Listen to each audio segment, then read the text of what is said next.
Les petits bobards du soir, un podcast pour rêver, s'émerveiller. Une histoire à écouter pour petits et grands et remonter la mécanique du temps. Embarquez pour une folle aventure.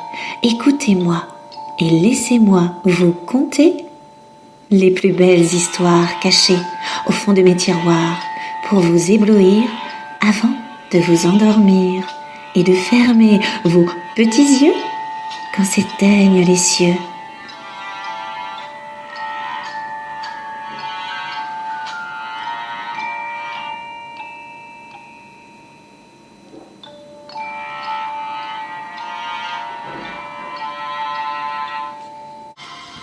Réponse, une histoire des frères Grimm. Il était une fois un mari et sa femme qui avaient depuis longtemps désiré avoir un enfant. Quand enfin la femme fut dans l'espérance et pensa que le bon Dieu avait bien voulu accomplir son vœu le plus cher. Sur le derrière de leur maison, ils avaient une petite fenêtre qui donnait sur un magnifique jardin où poussaient les plantes et les fleurs les plus belles. Mais il était entouré d'un haut mur et nul n'osait s'aventurer à l'intérieur parce qu'il appartenait à une sorcière douée d'un grand pouvoir et que tout le monde craignait.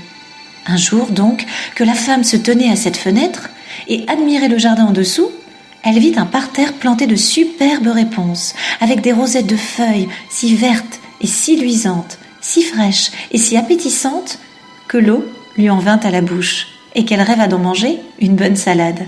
Cette envie qu'elle en avait ne faisait que croître et grandir de jour en jour. Mais comme elle savait aussi qu'elle ne pourrait pas en avoir, elle tomba en mélancolie et commença à dépérir, maigrissant et pâlissant toujours plus.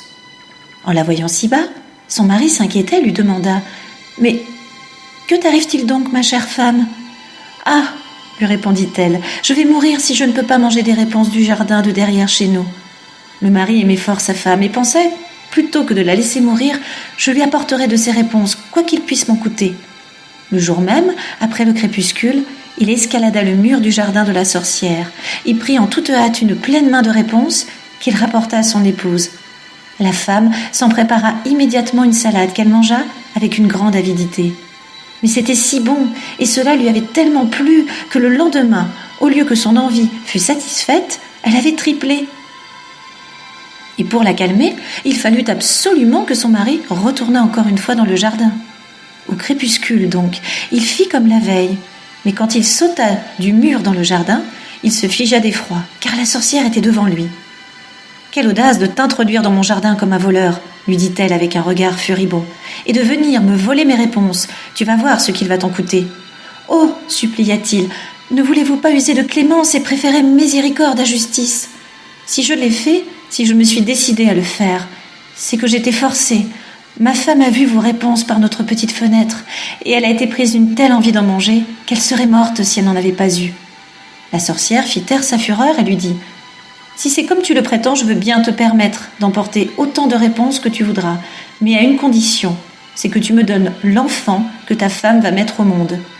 Tout ira bien pour lui, et j'en prendrai soin comme une mère. » Le mari, dans sa terreur, accepta tout sans discuter, et quelques semaines plus tard, quand sa femme accoucha, la sorcière arriva aussitôt, donna à l'enfant le nom de Réponse et l'emporta avec elle. Réponse était une fillette et la plus belle qui fût sous le soleil. Lorsqu'elle eut ses 12 ans, la sorcière l'enferma dans une tour qui se dressait sans escalier, ni porte au milieu d'une forêt. Et comme la tour n'avait pas d'autre ouverture qu'une minuscule fenêtre tout en haut, quand la sorcière voulait y entrer, elle appelait sous la fenêtre et criait « Réponse, Réponse, descends-moi tes cheveux !» Réponse avait de longs et merveilleux cheveux, qu'on eût dit de fil d'or. En entendant la voix de la sorcière, elle défaisait sa coiffure, attachait le haut de ses nattes à un crochet de la fenêtre et les laissait se dérouler jusqu'en bas, à 20 aunes au-dessous, si bien que la sorcière pouvait se hisser et entrer.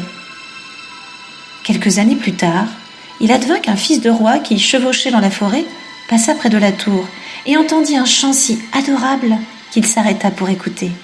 C'était Réponse, qui se distrayait de sa solitude en laissant filer sa délicieuse voix. Le fils de roi, qui voulait monter vers elle, chercha la porte de la tour et n'en trouva point. Il tourna bride et rentra chez lui.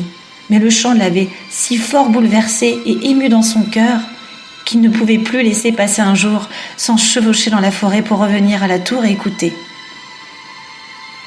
Il était là, un jour, caché derrière un arbre, quand il vit arriver une sorcière qu'il entendit appeler sous la fenêtre. « Réponse, Réponse, descends-moi tes cheveux !»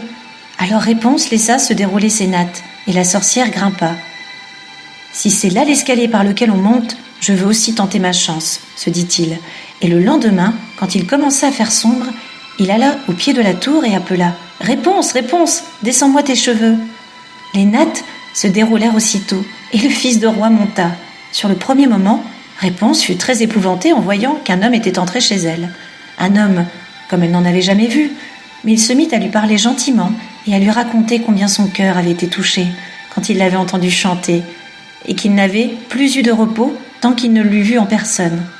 Alors Réponse perdit son effroi, et quand il lui demanda si elle voulait de lui comme mari, voyant qu'il était jeune et beau, elle pensa « Celui-ci m'aimera sûrement mieux que ma vieille mère marraine, la taupe patin. » Et elle répondit qu'elle le voulait bien, en mettant sa main dans la sienne. Elle ajouta aussitôt « Je voudrais bien partir avec toi, mais je ne saurais pas comment descendre. Si tu veux bien alors, apporte-moi chaque fois un cordon de soie. J'en ferai une échelle, et quand elle sera finie, je descendrai, et tu m'emporteras sur ton cheval. » Ils convinrent que d'ici là, il viendrait la voir tous les soirs, puisque pendant la journée venait la vieille. De tout cela, la sorcière n'eut rien deviné. Si un jour Réponse ne lui avait dit « Dites-moi, mère marraine, comment se fait-il que vous soyez si lourde à monter alors que le fils du roi, lui, est en haut ?» En un clin d'œil.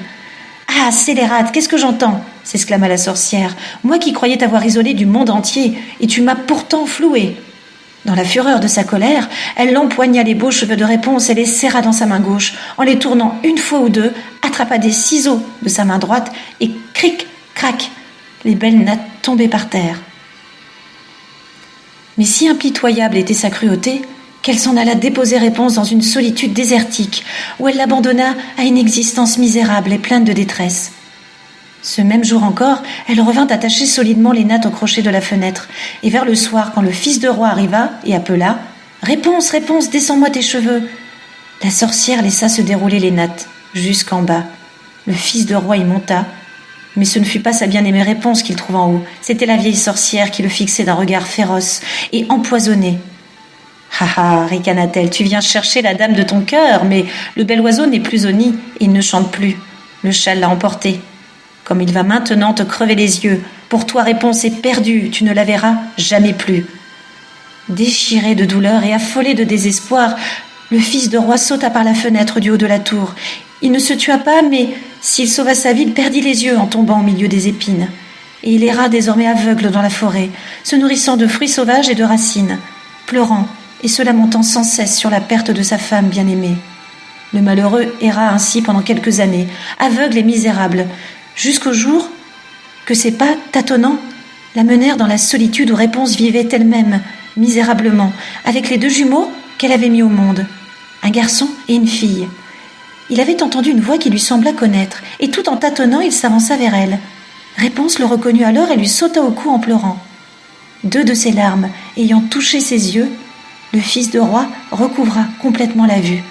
Il ramena sa bien-aimée dans son royaume, où ils furent accueillis avec des transports de joie et vécurent heureux, désormais, pendant de longues, longues années de bonheur. Ainsi s'achève notre belle histoire. Il est temps pour nous de nous quitter, et pour vous de fermer vos petits yeux afin de rejoindre le monde merveilleux et enchanté des contes de fées. Je vous dis à bientôt pour un nouvel épisode des petits bobards du soir. Bonne nuit et